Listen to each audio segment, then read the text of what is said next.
Salut chers abonnés, bienvenue pour cette deuxième partie de notre analyse concernant les joueurs de l'équipe première qui pourront rester ou quitter le club cet été. Dans la précédente vidéo, nous avions oublié de mentionner Jean-Clair Todibo. Alors lui, il a 0% de chance de rester au club.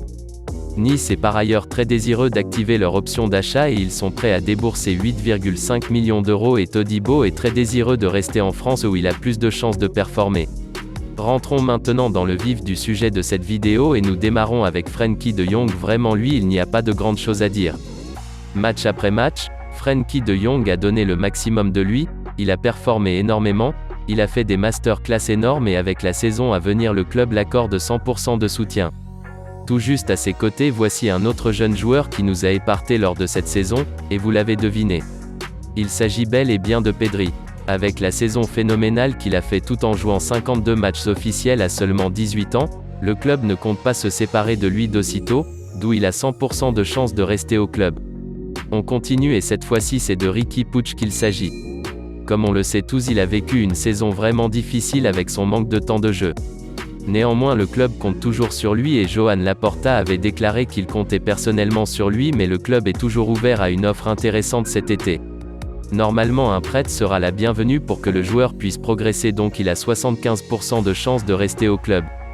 Tout comme Piqué et Jordi Alba, Sergio Busquets fait partie des poids lourds du vestiaire. Il sera l'un de ceux qui verront leur contrat être examiné par le club.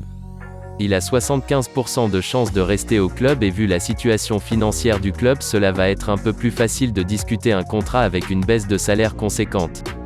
Miralem Pjanic alors lui nous pensons que c'est certain qu'il quittera le club cet été. Il a vécu une saison très difficile et il a joué très peu. Au vu de tout cela il a 25% de chances de rester. Allegri son ancien coach pourrait bel et bien le rappeler à la Juventus où il aura assez de temps de jeu. À ses côtés Matheus Fernandes est très susceptible de quitter le club. Et lui a 0% de chance de rester au club. Il a été jugé pas assez bon pour le Barça par les dirigeants et le coach. Il sera mis par ailleurs sur la liste des joueurs indésirables du club.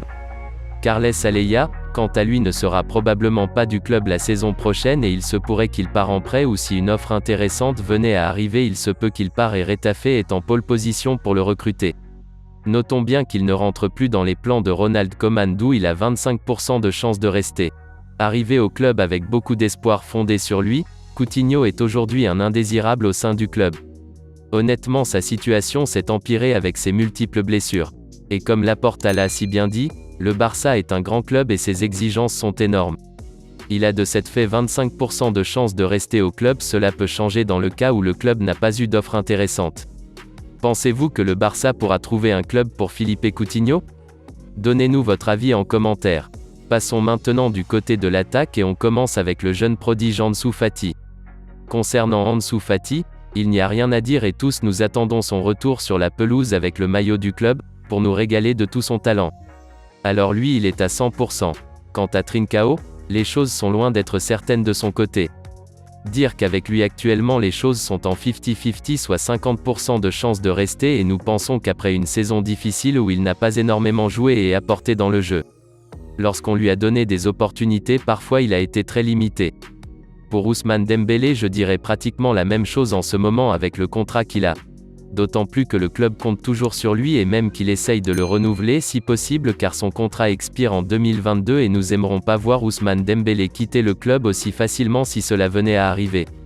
Martin Braithwaite d'un autre côté, nous pensons qu'il a 0% de chance pour lui de rester au club avec la signature de Kun Agüero. Personnellement nous apprécions sa mentalité, son attitude, sa personnalité depuis qu'il est au club et elle est salutaire. Il a eu également de grands moments avec lui notamment son but contre Séville en demi-finale. Tout comme son compatriote, Antoine Griezmann a un avenir incertain actuellement. Il a fait une saison vraiment plutôt standard mais comme Coutinho, ce sont des superstars et le club attend beaucoup d'eux. Nous lui accordons une note de 75% de chance de rester et cette note pourrait chuter dans les jours à venir selon les décisions du club. On termine cette vidéo avec Lionel Messi, alors lui qu'est-ce qu'on peut dire de plus? Attendant anxieusement son avenir en ce moment, Mais on peut dire que c'est une certitude qu'il reste au club la saison prochaine, soit 100% de chance qu'il reste au club, mais honnêtement les gars, ce pourcentage pourrait bel et bien baisser car tout n'est pas été réglé actuellement concernant son contrat, même si Laporta nous a déjà rassuré sur ce sujet. C'était tout pour cette deuxième partie, j'espère que vous avez aimé. On se dit à la prochaine pour une autre vidéo d'analyse. D'ici là, portez-vous bien.